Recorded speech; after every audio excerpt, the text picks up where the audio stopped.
আমি জানি না জানাকারী ব্যভিচারকারীকে কিভাবে শাস্তি দেয় সুন্দর করে, আমি জানি না। আমি জানি না অপরাধীকে কিভাবে সুন্দর করে শাস্তি দেয়, আমি জানি না। ওই শাস্তিটাই সৌন্দর্য আমার কাছে। আমার কাছে অপরাধের বিচারটাই হচ্ছে সৌন্দর্য। আমার কাছে অন্যায়কারের লাঞ্ছনাই হচ্ছে সৌন্দর্য, যাতে অন্যান্য মানুষ অ্যাওয়ার হইতে পারে, ওয়ার্ন হইতে পারে, সতর্ক হইতে পারে। This is what beautiness of my view, my point of view. আমি সুন্দর করে পারবো না ঘুষখোরের ছেলে ফুটাঙ্গিগিরি দেখায় ঘুরবে আর আমি বলবো যে wow wow wow, I couldn't do that. আমি পারি না, পারবো না। আমি তোমাদের কাউকে পারবো না তোমার এই সুন্দর জামা কাপড় আর তোমার এই দাম্ভিকতা নিয়ে চলাকে কংগ্রেচুলেশন বলতে। No, I can't do that, because আমি জানি তোমার আব্বার বেতন 40,000, 45,000। তোমার আব্বার বেতন আজকে 60,000 হয় নাই, শুরু করছিল 13,000 টাকা দিয়ে, 12,000, 8,000, 7,500 টাকা দিয়ে। এটা তোমার আব্বা। 30 বছর চাকরি করার পর এখন বেতন হয়েছে কত? 82,000। আমি তোমাকে কংগ্রেচুলেশন বলতে পারবো না, আমার পক্ষে সম্ভব না। তোমার এই ব্র্যান্ডের জামা, তোমাদের আইফোন, এগুলো প্রমাণ করে তোমার আব্বা দুর্নীতিবাজ। তোমার দাদার কোনো সম্পদ ছিল না, তোমার আব্বার জন্য কিচ্ছু রেখে যেতে পারে নাই। 17,000 টাকা বেতন তোমার আব্বার, এখন বেতন মাত্র। সরকারি চাকরি, আবার কিছু হলে বলো যে ফোন দেবো এই অফিসে সেই অফিসে আটকায় দেবো, হ্যান ত্যান বলে চলে দেবো। বেটা 60 বছর আটকাবি তুই আর তোর বাপ মিলা বেটা। এই বেটা 60 বছরের পরে পারবি আর কিছু করতে? হ্যাঁ, তুই আর তোর বাপ মিলে আমার বার্ধক্য আটকাইতে পারবি? তুই আর তোর বাপ মিলে কতদিন আমাকে অপারগ রাখবি? 40 বছর, 32 হয়ে গেছে, আর পারবি 16-17 বছর। এরপর আর এই পৃথিবীর কোনো প্রয়োজন নাই আমাকে। আমার সন্তানদের আর আমার প্রয়োজন থাকবে না। somehow they will manage their self, কোনো না কোনো ভাবে তারা তাদের নিজেদেরকে মেনটেন করবে। কি ভাই তুই কে রে? কি তো শরম করে না? আইফোন নিয়ে হাঁটোস, স্যামসাং মোবাইল নিয়ে হাঁটোস, বাইক চালাস R15। তোর আব্বা কি করে রে ভাই? তুই তোর আব্বা কি করে? যা, আমি বললাম না। আচ্ছা সুন্দর করে বলতে ভাই, তো জামশেদ ভাই সুন্দর করে বলতে হয়। ভাইয়া ভাই তুমি একটু বলো না তোমার আব্বা কি করে? বলো ভাইয়া, তোমার আব্বা কি করে? R15 চালাও, জিক্সার চালাও, হ্যাঁ বিদেশ ট্যুরে যাবা, মালয়েশিয়া এবার ছুটিতে। তোর আব্বা কি করে রে? থাইল্যান্ড যে ছবি দেশ ঘুরার, সুইমিং পুলে বৈশা কি করে রে তোর আব্বা? তোর দাদা কি রেখে গেছে রে তোর লাইগা? বেটা দুর্নীতিবাজ হলে হইছস, বেটা ঘুষখোর হলে হয়েছিস, তাহলে নির্লজ্জতা এখানে পৌঁছেছে। আবার হুজুর রম মার হাবা ও ব্যক্তি 3 লাখ টাকা দিছে, ও ফকিন্নির বলা, আস্তাগফিরুল্লাহ, এভাবে বলা উচিত না। ও তো অসুখ হলে চিকিৎসাই করতে পারবে না, 3 লাখ টাকা দিতে আসছে মসজিদে, আবার মার হাবা বলা। আমি কোনোদিন বলছি মার হাবা? দেখছেন আমার মুখে? কেন মার হাবা বলবো? ও কি করে যে 3 লাখ টাকা দিছে এখানে এসে? এত বড় চোর ঘুষখোর মার হাবা বলবো? আবার মসজিদের সভাপতি বানাবো? এলাকার মানুষ এত নিকৃষ্ট কিভাবে হয়? মানুষ 2-4টা মানুষও কি ভালো হয় না? একটা দেশের এতগুলো মানুষ কিভাবে এত আবর্জনা হয়? এত আবর্জনা কিভাবে হয় মানুষ? আরেকজনের বউ আরেকজনের সাথে ধরা পড়ছে, বিয়ে পড়া দেবো। আরে বেটা তুই আরেকজনের বউ কেমনে বিয়ে পড়াবি বেটা? হয় বদমাশ, এটা নিয়ে বিচার। তুই ধর্ম বুঝিস না? তোর বাসায় কোরআন নাই? আরেক বেটা বিদেশ আছে, ওই বেটার বউ ধরা পড়ছে একজন লোকে, বিয়ে পড়া দে মাথা কামাই দে। এটা নিয়ে বিচার তো? হ্যাঁ, তোর ঘরে ডাকাতি করলে তুই কি বিয়ে পড়া দিবি, মাথা কামাই দিবি রে? আরেকজনের বউ বিয়ে দিয়ে দে। কত বর্বর সমাজ! একটা মানুষ নেই প্রতিবাদ করার। এটা আবার ভিডিও করে ইন্টারনেটে ছাড়ে, আবার বলে যে একবার ঠিক বিচার হয়েছে নাকি বিয়ে পড়াই দেবো। আরে বেটা, হেতে যা করার জন্য এই জায়গায় জিনা করার জন্য উঠছো, তুই বিয়ে করা দিলে তো তার আকাঙ্ক্ষা আরো পূরণই করলি। তুই আরেক বেটার বউ বিয়ে কেমনি বিয়ে দিবি রে? মানুষ মারা গেলে তো ইদ্যুৎ পালন করে 3 মাস 10 দিন, 4 মাস 10 দিন ইদ্যুৎ পালন করে। ওই জায়গায় আরেকজনের বউ কেমনে বিয়ে দিস? ওই বেটা তালাক দিলে তো বেটা ইদ্যুৎ পালন করতে হবে, মানে তারপরে যে বিয়ে। আজকে ধরা পড়ছে, আজকে বিয়ে পড়াই দিচ্ছে। তো নিকৃষ্ট হয় নাকি সমাজ? একটা দেশের মানুষ এত আবর্জনা কিভাবে? এত আবর্জনা কিভাবে?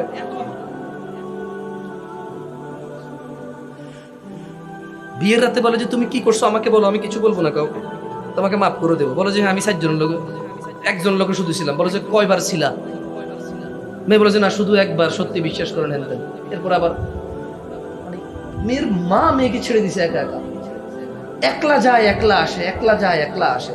পোলাদের সাথে পড়ালেখা করে, এরপরে যে এই এদেশে প্রেম করে বিয়ে সাকসেস রেশিও কত রে? এই জাহেল ছেলে আরেকজনের মেয়ের জীবন নষ্ট করিস। তুই বল না, তুই বল 100 জন পোলা মাইয়া প্রেম করে কয়জনের বিয়ে হয়? তোরা যে জানা করেছে, এই গর্ধব মেয়ে, এই বর্বর মেয়ে, তোর মাথায় কি গোবর রে? মা বাপ না হয় জাহেল, বুঝলাম তোর জান্নাতের বিষয় খেয়াল রাখে না। বোন আমার তোর বয়স 14-15 হয়েছে না? বোন আমার তোর বয়স 16-17 হয়েছে না? কিভাবে তুই বিয়ের আগে আরেকটা ছেলের সাথে ঘুমাস? কিভাবে তুই আরেকটা ছেলের ক্লোজে যাস? কোন বুদ্ধি তোর? তোর কি বিবেচনা? তোর কুমারিত্ব কি বারবার ফিরে আসবে রে বোন? মারা গেলে মানুষ কি ফিরে আসে? তোর কুমারিত্ব কি বারবার ফিরে আসবে? তুই কিভাবে আরেকটা ছেলের কাছাকাছি যাস বিয়ের পূর্বে? কিভাবে একটা ছেলেকে তুই অ্যাক্সেস দিস তোকে ধরার, ছোঁয়ার? এই দেশের জানাবে বিচারকে প্রেম বলে। ওই জানাবে বিচার যা প্রেমই বললাম, সাকসেস রেশিও কয়টা রে? কয়টা ছেলে মেয়ে প্রেম করে কয়টা বিয়ে হয়েছে? তা তোরা যে প্রেম করে জানাবে বিচারে লিপ্ত হস, স্বামীকে কি জবাব দিবি রে বোন আমার? পারবি, কোনো চিন্তা নাই। নির্লজ্জ বেহায়া হিজড়া ছেলে, ব্যক্তিত্বহীন ছেলে, যাকে দেখে তার পরিবার ভয় পায় না। যদি এই ছেলে যদি কোনো কুমারী মেয়ে না পায়, এই ছেলে যদি বুঝতে পারে যে এর বউ বিয়ের পূর্বে কারোর সাথে শারীরিক সম্পর্ক করছে, এ কিডনি বিক্রি হলো তালাক দিবে, কিডনি বিক্রি করে হলো তালাক দিবে। এবং সে অ্যানাউন্স করবে, হ্যাঁ আমি ওই দুর্ভাগা যা যে একটা মানে দুশ্চরিত্রা মহিলাকে বিয়ে করেছি, আমি সেই অবিচক্ষণ লোক, আমি সেই বর্বর, সেই গর্ধব যে বিচক্ষণতা দিয়ে ফাইন্ডিংস করতে পারেনি একটা ভালো মেয়ে বিয়ে করেছে, একটা দুশ্চরিত্রা যে বিয়ের পূর্বে চরিত্র খারাপ করেছে, আমি সেই দুর্ভাগা, সেই গর্ধব তালাক দিয়ে দিলাম। বলে যে আমার কি হবে, সমাজ কি হবে? তুই ছেলে রে বেটা, তুই পুরুষ, আমার কি হবে? ছি, মানে আমি দেখেন, আমি আগেও বলছি লাআল্লাকুম তাত্তাকুন। মা হুয়া আত-তাকওয়া ইয়া নাস? মা হুয়া আত-তাকওয়া? তাকওয়া কি? আল্লাহ ভীতি। কিভাবে আল্লাহ ভীতি হলো? রোজা রাখা প্রেমিকরে বলতেছে তোমাদের এলাকায় ইফতারি আজকে কি বানাইছে, তোমরা আজকে কি বানাইছো? রোজা রাখা জেনার সম্পর্ক কন্টিনিউ করতেছে, তার জেনার পার্টনার কি বানাইছে ইফতারি সেটা খবর নিচ্ছে। তা কি তাকওয়া আসছে তার?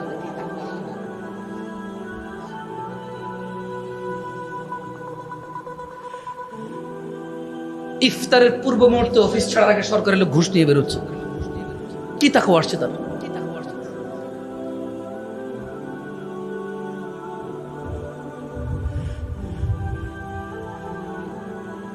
আমি আগেই বলছি, আমি ফুটবল করে দেবো আমার জন্য ঠিক, আমি লুতুপুতু কথা বলতে পারবো না এখানে বসে বসে, সবারই জান্নাতে পাঠিয়ে দিতে পারবো না এখান থেকে, আমার কাছে সে ক্ষমতা নাই। আমি নিজেকে নিয়ে চিন্তিত, কারণ ভালো পরিবেশে না থাকলে মানুষ ভালো থাকতে পারে না। মানুষ ভালো পরিবেশে থাকলে ভালো থাকতে পারে কখন? যখন ভালো দাওয়াত দেয় আর মানুষ তা গ্রহণ করে।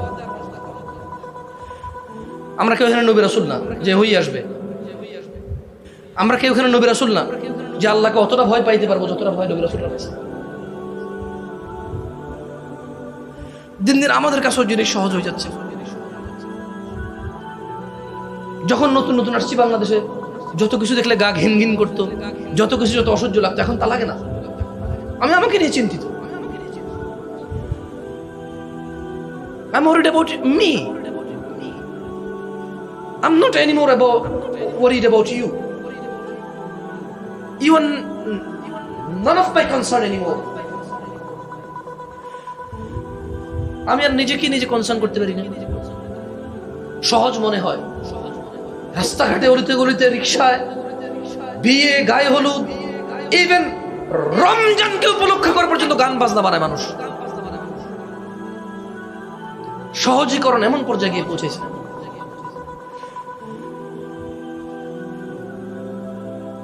আল্লাহ বলছে, আইয়ুহাল্লাযীনা আমানু, হে ঈমানদাররা, কুতিবা আলাইকুমুস সিয়াম, তোমাদের উপর সিয়ামকে ফরজ করা হলো, কামা কুতিবা আলাল্লাযীনা মিন ক্বাবলিকুম লাআল্লাকুম তাত্তাকুন, যাতে তোমরা আল্লাহ ভীরু হইতে পারো, এই জন্য তোমাদের উপর রোজা ফরজ করছি।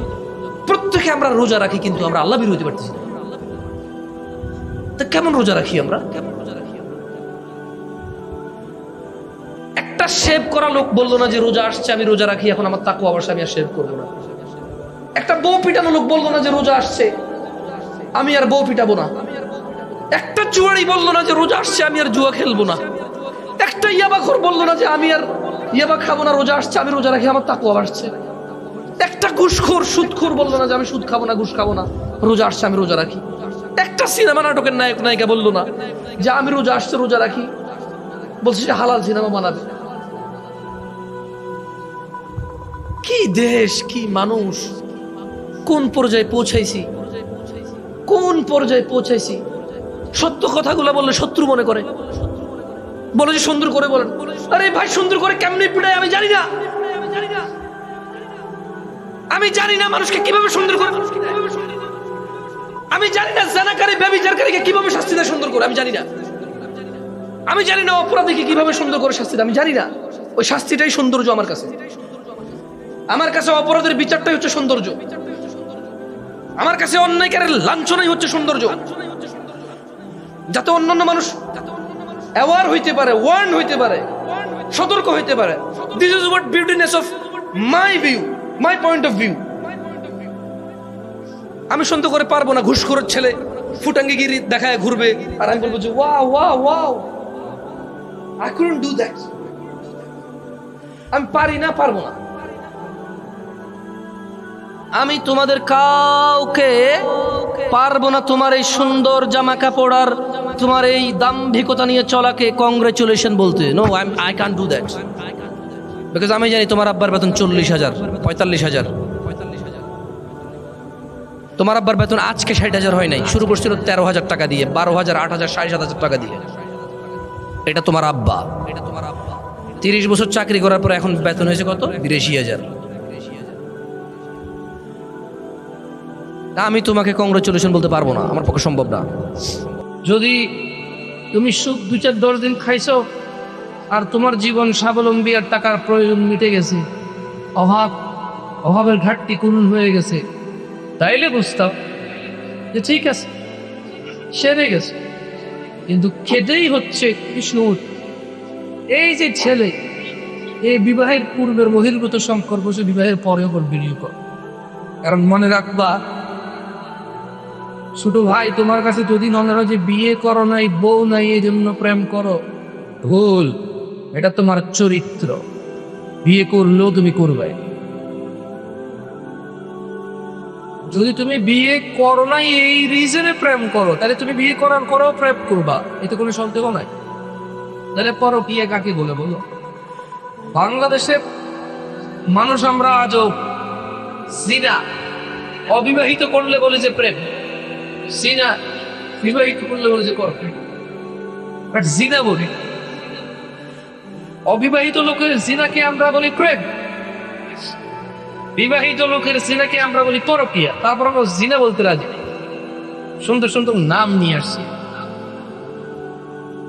এই আগামীর প্রজন্ম পরকে ঘৃণা করবে, জিনাকে না। পরকিয়া ঘৃণা করলে বুঝলাম, কিন্তু পরকিয়া করলে কি সমস্যা? বললো যে ফ্যামিলি নষ্ট হয়ে গেল, ধ্বংস হয়ে গেল। কিন্তু এটা যে গুণা, এটা যেটা বিশাল বড় মারাত্মক ইফেক্ট আছে জীবনে, এটা দিয়ে তার কোনো কি থাকবে না।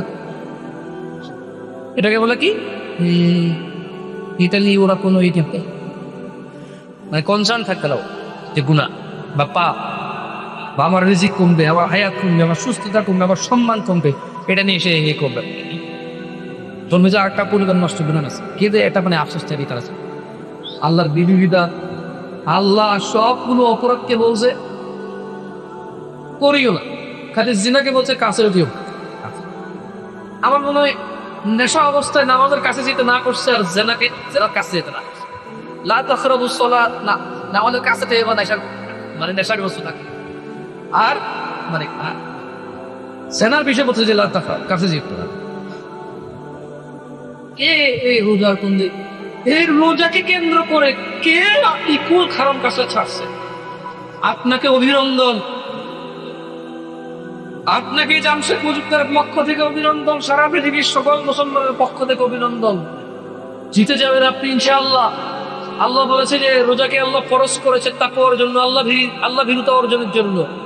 আপনি যদি অপরাধ ছেড়েছেন রোজা আসার পর, রোজায় অপরাধ ছেড়ে দিয়ে পরে করবেন এই জন্য না।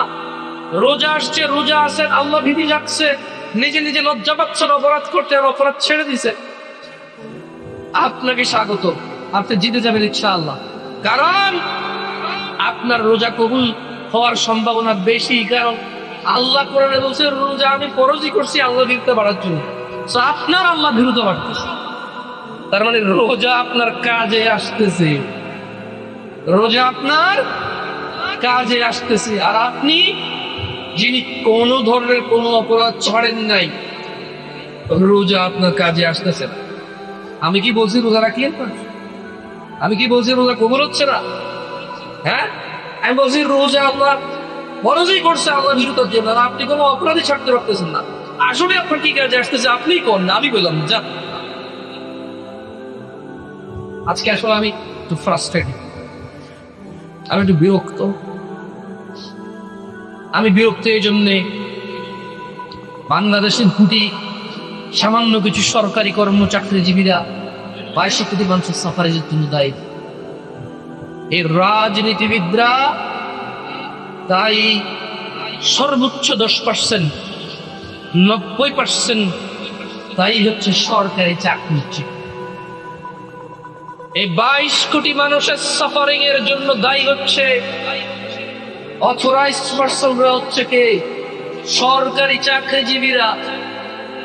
অথরাইজড পার্সন কিন্তু নেতা না, নেতার সিগনেচারে কিছু হয় না, সরকারি চাকরিজীবী সিগনেচারে যা হয়। এই রাস্তায়, এই ঘাট, এই চুরি, এই ডাকাতি, এই নারায়ণগঞ্জের বদনপুরে যাত্রাবাড়ির জেলের মধ্যে চোর ডাকাতরা প্রকাশ্যে হেঁটে বেড়ায়, কখন কার মোবাইল টান দিয়ে নিয়ে যাবে, মানুষ ভিডিও করে ছাড়ে। এটা দমন করার ক্ষমতা বাংলাদেশের নাই। এরা কিভাবে অন্যায়কারী সরকারকে নির্মূল করছে দাবি করে আমার জানা নাই। অন্যায়কারী কিছু ব্যক্তিকে এরা নির্মূল করছে, বদলে অন্যায়গুলো অন্যরা দখল করে নেয়। কারণ অন্যায় বন্ধ এভাবে করা যায় না, অন্যায় বন্ধের জন্য প্রয়োজন শাস্তি, তার জায়গা দখল করা না। আপনি নেতা, অন্যায় করেন, 2-4-5টা অন্যায় করছেন, গায়ে লাগে নাই। যখন বেশি বাড়াবাড়ি করছেন তখন আমার গায়ে লাগছে। তো যখন আমারে বাদ দিয়ে আপনি আরেকজনে নিয়ে আসবেন, এবার সে 2-4-5টা করলে গায়ে লাগতো না, বেশি করলে বলবো যে এবার কিন্তু বাড়াবাড়ি হচ্ছে। তো ওরে পারলে আরেকজনকে বসালে বলবো যে বেশি করলে বলবো যে এবার কিন্তু বেশি হয়ে গেছে। So if you change it, keep changing that. সবারই নতুন নতুন অপরাধ হবে, তো অপরাধ একই রকম। ধরো এই এখানে ওসি দুর্নীতিবাজ, চোর ডাকাতদের থেকে হাতাহাতি করে সেগুলো বন্ধ করতেছে, যেটা ট্রান্সফার করে আর করে দিয়ে গেলে ভোটেও দুর্নীতিবাজ। এবার দেখলে না লাভাজ আছেন, এইভাবে 30 বছর শেষ। একটা প্রকার চেঞ্জ, একটা প্রকার চেঞ্জ। কারণ আপনি যে দুর্নীতিবাজ ওসি ছিল, এসআই ছিল, আইজি ছিল, ডিএজি ছিল, আপনাকে ট্রান্সফার করছেন, ওকে আপনি শাস্তি দেন। ওর চুরি চাক্ষুষ, ওর ইনভলভমেন্ট চাক্ষুষ, আপনি শাস্তি দেন, ট্রান্সফার করছেন কোথায়? ওই বান্দরবন খাগড়া চুরি থেকে ঘুষ খেতে পারে। আরে ভাই, যেটা খাইছে শাস্তি কোথায়? চাকরি হয়ে গেল, হয়ে গেল। ওর তো ছোটবেলা থেকে চাকরি করে খাবে, এইভাবেই ও বড় হয়েছে। তো চাকরিটা তো হয়ে গেল, ও তো সাকসেস। ও দুর্নীতি করে ঘুষ খেয়ে তোর সমস্যা হয়নি, হয়েছে? ওই বান্ধব পড়াবে ঘুষ না খাওয়ার জন্য, ওসি করে যা কামাচ্ছে দা দিয়ে আসে সোজা মতিঝিল ঘুষে দেবে, আরো বেশি খাও। ও যে 50 লাখ মতিঝিল পড়া বিজনেস কোথায় বেশি আছে ওই জায়গা। কারণ আপনি 16 টাকা ট্রান্সফার করছেন আর এক জায়গায় শাস্তিটা দিয়া, বড়টাও দুর্নীতি ঘুষ, ওটা বড়কে বোঝে গেছে বন্ধুজি তুমি আমার বাঁকার উপরে হেব। আল্লাহ অলরেডি বুঝাতে অভিজ্ঞতা কি তুমি নিকৃষ্ট পাওয়ার শর্ত আমার বলে যাচ্ছে। তোর আজকে লাস্ট কথা, তুমি একটা অসভ্য বড় মানুষের সন্তান, তোরা গলায় চলবো না, গলা উঁচু করে চলবা। হ্যাঁ, কিন্তু চাই তাই চলবে শর্ত, শর্ত। এবং তোমার এই চাকচিক্য একটু লুকাও, তোমার এই চাকচমক একটু লুকাও। এটা তোমার প্রতি ভাইয়ের অনুরোধ। তোমার ওই বক্স খাট 2 লাখ টাকা দামে, তোমার আপনার ওই মানে গাড়ি গুলো সব দুর্নীতির ঘুষের টাকা। তুমি এটা চোরের সন্তান, তুমি এটা নির্লজ্জ মানুষের সন্তান। তোমার আবার মানুষ এটা তো তোমার আপা মানুষই না, ও মানুষের কাতারেই পড়ে না। তুমি বলতে গেলে অমানুষের সন্তান না, এটা তোমার দোষ নাই। না, তোমার কোনো দোষ নাই এতে, কারণ তুমি নির্বাচন করতে পারো যে আধার জন্ম নিবা, বাট তুমি নির্বাচন করতে পারো কিভাবে জীবন চালাবো। So, তোমার আপনার ওই অসৎ উপার্জন দিয়ে ফুটে দিকে করে চলবে না। একটু লজ্জাবোধ করো, তোমার বয়স মাত্র 22 বছর। আমি তোমাকে অনেক ভালো মনে করি, আমি মনে করি তোমার মাথায় মগজ আছে, পচে যায়নি। আমি বিশ্বাস করি তোমার মাথায় গোবর নাই। আমি বিশ্বাস করি তুমি 16 বছর একটা মর্যাদাবান মানুষ। এটা জামশেদ মুলুকা, আল্লাহর কসম। আমি জামশেদ তোমার বড় ভাই, আমি বিশ্বাস করি তুমি তোমার আব্বার চাইতে ভালো। আল্লাহর কসম, আমার নজরে তোমার আব্বার চাইতে তুমি উন্নত, তুমি সম্মানজনক। এই সমাজের মুরব্বীদের চেয়ে আমি তোমাকে বেশি ভালোবাসি, কারণ তোমার ভিতরে এখনো আত্মমর্যাদা বোধ আছে। অপরাধকে তোমার অপরাধ মনে হয়, শুধু একটু তোমার এই চাকচিক্য, তোমার এই আলিশান চলাফেরা, তোমার এই সচ্ছলতা গোপন করো। মুক্ত হও, তোমার বাপকে বুঝো, আপনার লাগবে না। ক্ষমতার লজ্জা করো। ও লজ্জা করবা না, কর্ম হওয়ার জন্য অপেক্ষা করো। আজকে আমি যাচ্ছে পূর্ণ পরিচয় খুব পায়, কালকে অন্য কেউ বলবে না। এখন সবাই পিছিয়ে বলার সামনে বলছি, তুমি পৃথিবীর কোন পরিস্থিতি তৈরি করবা করো। আমি জামশেদ কলকাতা, আমি চোরের সন্তান, নিকৃষ্ট মানুষ সন্তান। বরবার তোমার আব্বা মানুষের একটু সম্মান নষ্ট করে ডাকে নামাইছে, তোমার আব্বা নিরপরাধীকে অপরাধী বলে ডাকে নামাইছে। তোমার আব্বার কারণে বাংলাদেশে রাস্তাঘাটে যায়, তোমার আব্বার কারণে বাংলাদেশে চুরি ডাকাতি হচ্ছে, তোমার আব্বা অপরাধীদেরকে বাঁচাই দিচ্ছে। তোমার আব্বা ওই নিকৃষ্ট মানুষ যে 5 কোটি মানুষের সাফারিং সহ্য করতে রাজি, শুধু নিজের সুখ না, বিলাসিতা, কাল্পনিক বিলাসিতা করতে রাজি। থাইল্যান্ড যায় ছবি তুলে পাঠাবা, মালয়েশিয়া যায় ছবি তুলে পাঠাবা, নতুন স্টুডেন্ট ছবি তুলে পাঠাবা না। তোমার আব্বা কি চাকরি করে একবার ভাবো, ভাবো তোমার আব্বার বেতন কত, ভাবো তোমার আব্বা কত টাকা কামায় এই চাকরি থেকে। শুধু সরকারি চাকরি লোকেরা এই ঘুষ খায় আমরা মনে করি না। বেসরকারি কোম্পানি যারা প্রকুরমেন্টে আছে, বেসরকারি কোম্পানি যারা মানে এফআইআরস এ আছে, প্রত্যেক ব্যক্তি বিক্রি হয়ে আছে। ভুল কন্ট্রাক্ট, ভুল মানুষ থেকে নির্বাচন, নিজের কমিশন। সরকারি চাকরিজীবী যদি প্রার্থী টাকা দেবে বলে ঘুষ, ঠিক না? বেসরকারি লোকজন বয় কমিশন। চা নাস্তার টাকা ওখানে প্রথম পাবে, চা নাস্তার টাকা বুঝতে রে মানুষের 700 টাকা কিন্তু একজন ক্ষতি করে মশাই মৌট কিছু বললাম তো, আর কিছু বললাম এই বুঝছো, তোমার আবার চা নাস্তা টাকা বললাম কিচ্ছু। তুমি এগুলো দেখা পাবো, তোমার এইসব চলাফেরা দেখা পাবো। খবরদার, কেউ কিছু বলে না, ওর শরীরটা পানি খুব রক্ত দেয়। ও তো মানুষ, ও মানুষ আবর্জনা সমাজ, তুমি তোমার কিছু বল। সো আবর্জনার নেতা তুমি, আবর্জনা বড় লোক তুমি, বুঝছো না? বুঝো নাই তুমি পয়সা না, কারণ তোমার ছবি আবর্জনার মধ্যে আছে। সো তোমার গায়ে আশপাশে আবর্জনা লেগে আছে। সো মাছি আর মশা যদি বলে যে আমি উঠতে পারি, যা এগিয়ে আসে মারা যায়। বুঝো নাই? মশা মাছি হয়ে উঠতে পারলে কি লাভ? বড়াই করার দরকার নেই, মশা বড়াই করলে হবে না। আমি উঠতে পারি, কি করতে পারছ না মানুষ? আল্লাহ মানুষকে বলেছে ওয়ালাকাদ কাররামনা বানি আদম, আমি আল্লাহ আদম সন্তানকে সম্মানিত করেছি, মশা মাছিকে। তুমি বুঝছো? আল্লাহ তোমাকে বুঝার তৌফিক দান করো ভাইয়া। আসি হৃদয় ফিরে এসে আসতে তো প্রশেষ দিন। দেখুন, দুষ্টামি করো তো আপনারা বলেন রোজা শয়তান পাইন্দা রাখছে। কোন শয়তান আপনারা এমন কাজ বলতে পারেন? বিষয়টা এমন না তো যে আপনি নিজে একটা শয়তান। আজকে খুতবা এই কয়টা শেষ।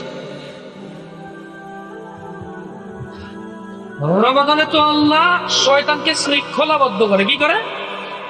কি করে? তাহলে আপনি কেন শয়তানি করতেছেন? ওয়াই এর অ্যান্সার আছে। কুল আউযু বিরাব্বিন নাস সূরাটা পড়েন কেউ? পড়েন, দেন কি বলছে আল্লাহ? কুল আউযু বিরাব্বিন নাস, মালিকিন নাস, ইলাহিন নাস, من شر الوسواس الخناس الذي يوسوس في صدور الناس من তারপরে মিনাল জিন্নাতি, তাহলে শয়তান কয় প্রকার? একটা হচ্ছে জিন শয়তান। শয়তান কিন্তু জিন না, জিনের মধ্যে শয়তান আছে। শয়তান শয়তান আপনার মনে করছেন কি জিন আর শয়তান এক কথা না? মানে মানুষ কিন্তু মহিলা পুরুষ কি এক কথা? মানুষ মহিলা পুরুষ কি এক কথা? ছোট আর বড় কি এক কথা? শিশু আর বুড়ো কি এক কথা? সবাই কি মানুষ, কিন্তু এরা নারী পুরুষ ভাগ আছে। শয়তান মানে কিন্তু জিন না। আপনি এরকম মনে করছেন না, এসে সূরা নাস পড়েন না, মিনাল জিন্নাতি নাস তাহলে কি মানুষ? তাহলে আমরা আল্লাহর কাছে কোন শয়তান থেকে আশ্রয় চাই? মিনাল জিন্নাতি ওয়ান নাস, মানুষ শয়তান আর জিন শয়তান থেকে আমরা আশ্রয় চাই। তাইলে জিন শয়তান তো এখন কি হয়ে গেছে?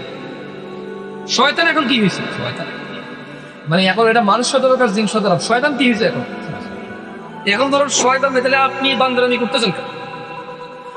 আপনি শয়তানি করতেছেন কেন? কারণ আপনি নিজে শয়তান না। এখন তাহলে কি বাইরে রাখতে হবে আপনারাও কোথাও? দেশ ভালো হওয়ার জন্য, জনগণ ভালো হওয়ার জন্য, সমাজ ভালো হওয়ার জন্য, রাষ্ট্র ভালো হওয়ার জন্য, পরিবার ভালো হওয়ার জন্য, ব্যক্তি ভালো হওয়ার জন্য। এটা একটা সম্ভব আপনাকে? ও আপনার বাপ মুখ নেতা বন্ধু, আপনার বড় ভাই এবং সরকারি চাকরির মুখ অফিসে বলুন আপনাকে দিয়ে দেন ভেঙে সব কে বল? আপনার বল ঠিক আছে। আল্লাহ তাআলা আমাদেরকে এই রমজানের তাকওয়া প্রাপ্তি হওয়ার তৌফিক দান, অন্যায় অপরাধ থেকে ফিরে আসার তৌফিক দান, আমাদের গুনাহ ভুল ত্রুটি তিনি ক্ষমা করে দেন, উনি গফুর করেন। আল্লাহ সুবহানাহু ওয়া তাআলা আমাদের নিজেদের সংশোধন হওয়ার তৌফিক আছে। আল্লাহ সুবহানাহু ওয়া তাআলা আজকের খুতবার খতিবকে হিদায়াত দান করুন, হিদায়াতের পথ বিচারিত করুন। আজকের খুতবার খতিবকে আল্লাহ তাআলা সংশোধন দিন। আজকের খুতবার খতিবের ভুলকে আল্লাহ মাফ করুন। আজকের খুতবার খতিবকে এবং তার খুতবার মুসল্লিদেরকে আল্লাহ এই খুতবা থেকে লিখিত ক্ষমার প্রার্থনা করি। আজকের খুতবার খতিব এবং তার মুসল্লিদের আল্লাহ ক্ষমা, আজকের এই মসজিদের খুতবার খতিব এবং তার মুসল্লিদের আল্লাহ তাআলা ক্ষমা করুন। আল্লাহ তাআলা এই খুতবার খতিব এবং তার মুসল্লিদের তিনি সুবহানাহু ওয়া তাআলা জীবন সংশোধন করে ওনার পথে জীবন অতিবাহিত করার তৌফিক দান। আল্লাহ তাআলা আজকের খুতবার খতিব এবং তার মুসল্লিদের ইসলামকে সহজ করে দিন, অপরাধকে কঠিন করে দিন। আল্লাহ তাআলা হৃদয়ে আত্মমর্যাদা জাগ্রত করে দিন। আল্লাহ তাআলা আমাদের বক্ষ প্রশস্ত করে দিন। আল্লাহ তাআলা আমাদের পিতামাতা যারা পৃথিবীতে তাদের ক্ষমা করে দিন। পিতামাতা যাদের পৃথিবীতে বেঁচে আছে তাদের সুস্থতা লাভ করুন, হৃদয়ের পদে উজ্জ্বল রাখুন এবং গুনাহ খাতাটি বাদ করে দিন। আল্লাহ সুবহানাহু ওয়া তাআলা اللهم إن الله وملائكته يصلون على النبي يا أيها الذين آمنوا صلوا عليه وسلموا تسليما كثيرا اللهم صل على محمد وعلى آل محمد كما صليت على إبراهيم وعلى آل إبراهيم إنك حميد مجيد اللهم بارك على محمد وعلى آل محمد كما باركت على إبراهيم وعلى آل إبراهيم إنك حميد مجيد وأقيم الصلاة.